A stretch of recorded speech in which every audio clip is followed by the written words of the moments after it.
Assalamualaikum dan salam sejahtera. Anda sedang menonton Sarawak Decides, sebuah rancangan yang memperkenalkan kawasan Dewan Undangan Negeri DUN di Sarawak, satu episod, satu DUN bersama saya Syira Abang Mansur. Dan kali ini saya akan memperkenalkan kepada anda DUN di bawah Parlimen P193 Santubong, iaitu DUN N3 Tanjung Datu.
DUN Tanjung Datu digelar sebagai Heaven of Borneo oleh beberapa pengunjung kerana keindahan alam semula jadi dan pemandangan yang sinematik di mana kita dapat melihat pemandangan Gunung Ganang, laut dan pantai yang cantik menjadikan kawasan Tanjung Datu ini sangat-sangat indah. Mengikut sumber Cina yang ditulis pada 1421, sejarah nama Tanjung Datu disebut sebagai Tanjung Tu dan Chi Lung Su.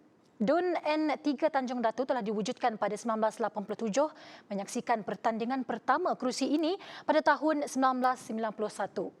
DUN N3 Tanjung Datu terbagi kepada 3 zon, iaitu zon Lundu, zon Sematan dan zon Sampadi. DUN Tanjung Datu ini diwakili oleh Puan Sri Jamilah Anu menggantikan mendiang suaminya Tan Sri Dato' Adnan Satem yang juga merupakan bekas Ketua Menteri Sarawak kelima dan juga Ahli Dewan Undangan Negeri untuk DUN N3 Tanjung Datu. Di sini kita akan kongsikan serba sedikit mengenai Allahyarham Tok Nan dan perjuangan beliau untuk negeri Sarawak yang kita cintai. Sarawak dikejutkan dengan berita pemergian Datuk Patinggi Tan Sri Adnan Satem pada 11 Januari 2017 di Pusat Jantung Umum Sarawak.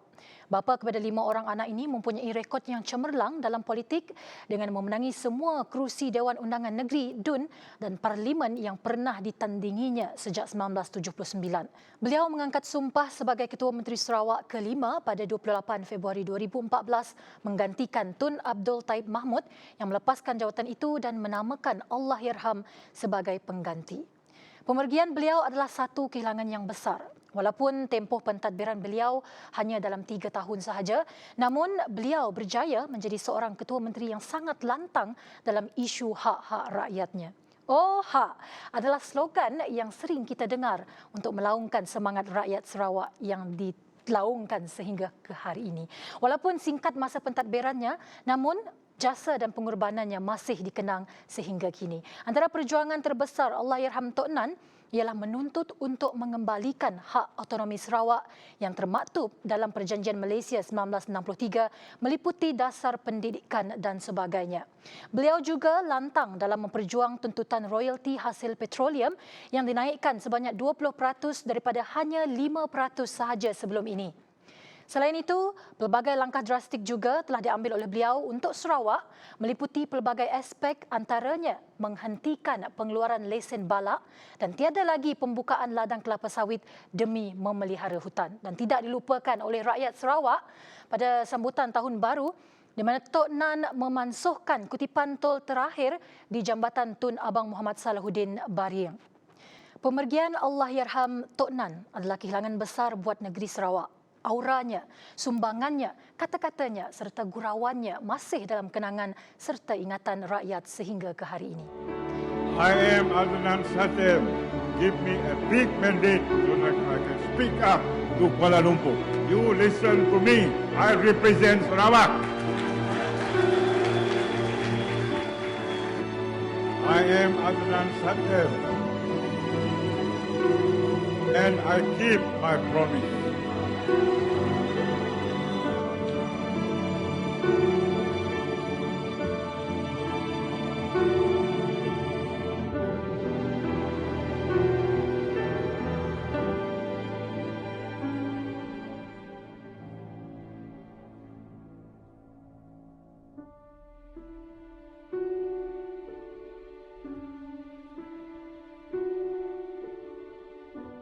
Baiklah, sekarang saya nak kongsikan, nak bawakan kepada anda tempat-tempat menarik yang terdapat di Dun Tanjung Datu.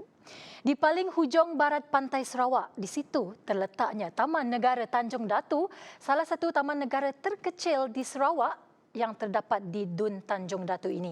Taman ini dibuka kepada orang ramai pada tahun 1954 dan masih lagi dipantau dengan teliti oleh Jabatan Taman Negara untuk memastikan semua pelawat mendapat peluang untuk melihat keindahan flora dan fauna yang ada di taman ini. Taman ini menjadi tempat bermacam-macam habitat hidupan liar termasuk gibbon bornean, monyet ekor babi, monyet ekor panjang, monyet berdaun perak, kucing luwak, babi berjanggut dan pelbagai jenis burung dan banyak lagi terdapat di taman ini. Taman ini juga merupakan rumah bagi salah satu primata paling jarang di dunia iaitu Borner Banded Langur ataupun Sarawak Langur.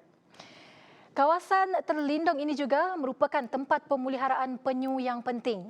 Mari saya bawakan kepada anda penyu untuk masuk ke dalam set kita sekarang ini. Banyak pula penyu ya. Dan seperti yang anda lihat sekarang ini, inilah penyu yang terdapat di Tanjung Datu. Tapi spesies penyu yang terdapat di Taman Tanjung Datu ini adalah penyu hijau dan penyu olive ridley yang menjadikan pantai taman ini sebagai tempat mereka bersarang. Walaupun penyu datang ke darat untuk bertelur sepanjang tahun, musim puncak penyu adalah daripada bulan April hingga September. Sebab itulah kita perlu jaga penyu-penyu ini daripada pupus supaya pengunjung, terutamanya pencinta penyu di peringkat tempatan dan asing akan terus menikmati peluang memerhatikan penyu ini secara dekat iaitu di Taman Negara Tanjung Datu. Bukan itu sahaja, bunga terbesar di dunia pun ada di Dun Tanjung Datu ini, tak lain tak bukan bunga Rafflesia. Kalau anda semua nak tahu, bunga Rafflesia merupakan spesies ikonik di Sarawak yang terbagi kepada 3 spesies iaitu Rafflesia Kitty, Rafflesia Pricey dan Rafflesia Tuan Mude. Biasa dikenali sebagai bunga pakma oleh penduduk tempatan, namun spesies ini amat jarang ditemui di Borneo kerana hanya terdapat di beberapa tempat sahaja. Salah satunya adalah Taman Negara Tanjung Datu. Jadi buat pengunjung di luar sana, bolehlah datang ke Dun Tanjung Datu ini untuk meneroka alam semula jadi, dan inilah tempat terbaik untuk melihat pemandangan yang indah ini. Bunga ini berada di Gunung Errol dan di sepanjang belian Trail of Taman Negara Tanjung Datu. Antara info-info menarik, tempat yang menarik di Dun N3 Tanjung Datu yang terletak di daerah Santubong. Seterusnya, mesti kita nak berkenalan dengan wakil rakyatnya yang terkini, seorang calon yang cukup tidak asing lagi di Dun Tanjung Datu kerana beliau merupakan pengganti sebelumnya iaitu Allahyarham Tan Sri Dato' Adnan Satim ataupun lebih dikenali sebagai Allahyarham Tok Nan yang rasanya dicintai oleh semua rakyat Sarawak. Hajah Jamilah Anu lahir pada 14 Ogos 1955 di Kampung Buso Bau, Sarawak. Ibu kepada 2 anak ini merupakan tiang sandaran Tok Nan sepanjang Allahyarham mengemudi kepimpinan Sarawak dan Tanjung Datu selama ini. Pada PRN 11 yang lalu, Ketua Kerusi Dun Tanjung Datu dimenangi oleh Allahyarham Tan Sri Adnan Haji Satim mewakili Barisan Nasional BN dengan undian 6,360 menewaskan Jazul Kipli bin Numan mewakili Parti Keadilan Rakyat PKR dengan majoriti undian sebanyak 5,892. Setelah pemergian Tok Nan, satu lagi pilihan raya kecil ataupun PRK telah diadakan bagi mengisi kekosongan kerusi di Dun N3 Tanjung Datu yang diadakan pada 18 Februari 2017. Ini keputusan PRK yang lepas.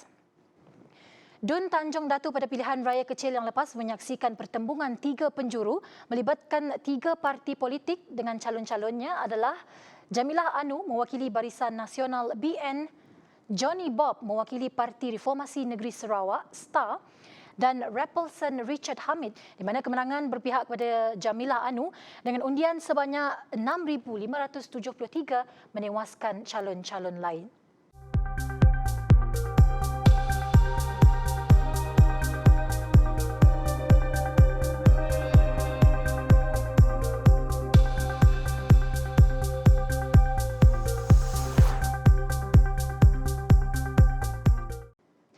Tanggungjawab mengurus tadbir Dun Tanjung Datu sudah pasti merupakan tanggungjawab yang sangat besar.